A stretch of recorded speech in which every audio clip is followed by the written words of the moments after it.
Lenten Thoughts, Day 25, Saturday of the third week of Lent.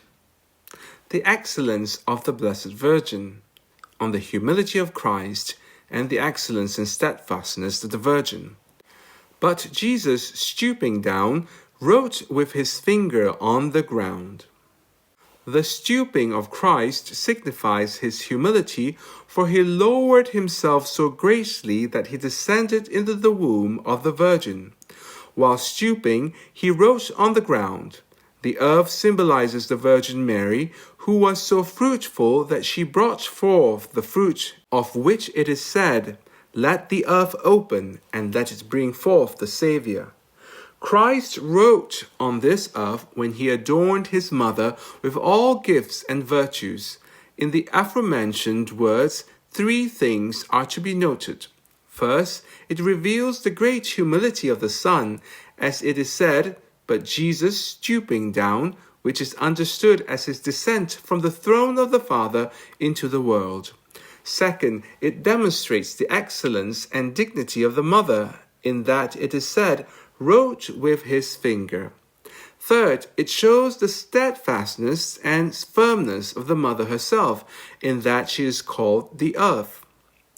Regarding his stooping, that is, his humility by which he descended into the womb of the Virgin, it should be noted that at that moment Christ humbled himself lower than it was possible to humble oneself.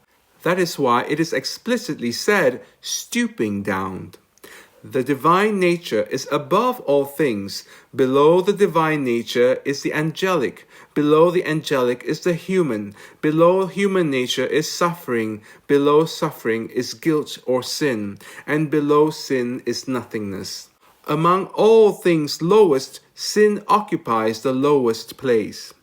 Thus, when Christ stooped into the womb of the Virgin and assumed a passible nature, he humbled the divine nature to the extent that he emptied himself, who, being in the form of God, did not consider it robbery to be equal with God, but emptied himself, taking the form of a servant.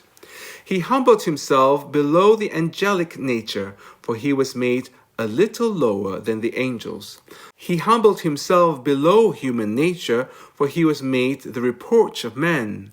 "I am a worm and not a man, the reproach of men and the outcast of the people." He had neither form nor beauty, and we saw him, and there was no appearance that we should desire him.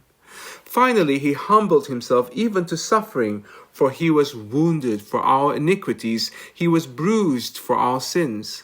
Yet he did not humble himself to sin, for he was God, upon whom sin could not fall. And he had to be without sin, he who came to take away all sins. Second point, it was shown how great the excellence and dignity of the mother was, in that she was written upon. The entire Trinity wrote upon her. The Father wrote his power in her, the Son his wisdom, and the Holy Spirit his goodness and mercy. Thus the Father made her powerful in assisting, the Son made her wise in interceding, and the Holy Spirit made her merciful in showing compassion. First, the Father made her powerful in assisting. "In Jerusalem is my power." Mary is made so powerful that she can assist us in life, at death, and after death. And if one is able to help in life, he is good. If he can help at the moment of death, he is even better. But if there were another who could help after death, he would be the best of all. The Blessed Virgin, therefore, can help us in all three of these states. Hence the Church sings, "Mary, Mother of Grace, Mother of Mercy, protect us from the enemy and receive us at the hour of death." First, some are just and some are sinners. She assists the just by preserving them in God's grace, which is why she is called the Mother of Grace. She assists sinners by obtaining divine mercy for them, which is why she is also called Mother of Mercy. Secondly, she assists at the moment of death because she defends us from the devil. The devil is so audacious that he does not only approach sinners, but even comes to the deathbeds of holy men, seeking to know if he has any claim over them. Thus he came to the death of Saint Martin. But when the devoted servants of the Blessed Virgin Mary are dying, she herself comes to them and protects and defends them from the demons. That is why it is said, "Protect us from the enemy." Secondly, the Son makes her wise in intercession. She is thus signified by the most wise woman, of whom it is said, "Joab sent to Tekah and brought from there a wise woman, who pleaded for Absalom before David, invoking the common frailty of humanity, saying, 'We all die, and like water we flow away from the earth and do not return.'" The Most Blessed Virgin, our advocate, similarly pleads first by invoking the universality of human misery, for all must die. Secondly, she invokes the continuity of human frailty, for man flows away like water. Thirdly, she invokes its irrevocability, for man does not return. Man is a spirit that goeth and does not return. This advocate of ours possesses all the qualities required in a good advocate. A good advocate must have three things. First, great diligence, so that he is very careful in promoting his cause, for if he were negligent, he would quickly be defeated. Second, great wisdom, for if he were diligent but had little knowledge of the law, he would not be a good advocate. Therefore, in addition to diligence, he must possess great wisdom. Thirdly, favor before the king and his entire household. If an advocate were diligent and knowledgeable, but was hated by the king and his court, he would not be suitable for the role. Thus, he must have grace before the king and his household. The best advocate, therefore, is one who has great diligence, great wisdom, and great favor. Our advocate, the Blessed Virgin, possesses all three, as David, foreseeing in the Holy Spirit, said, "The Queen stood at your right hand." Behold her great diligence. She does not depart even for a moment, but always stands at the right hand of her Son and intercedes for us sinners. Behold her great wisdom, for in sacred scripture, gold signifies divine wisdom. Other saints have possessed gold, that is divine wisdom, but none have been clothed entirely in gold, as the Blessed Virgin was. Thus it is said, "Investor of gold." For divine wisdom clothed her when it dwelt in her womb for 9 months.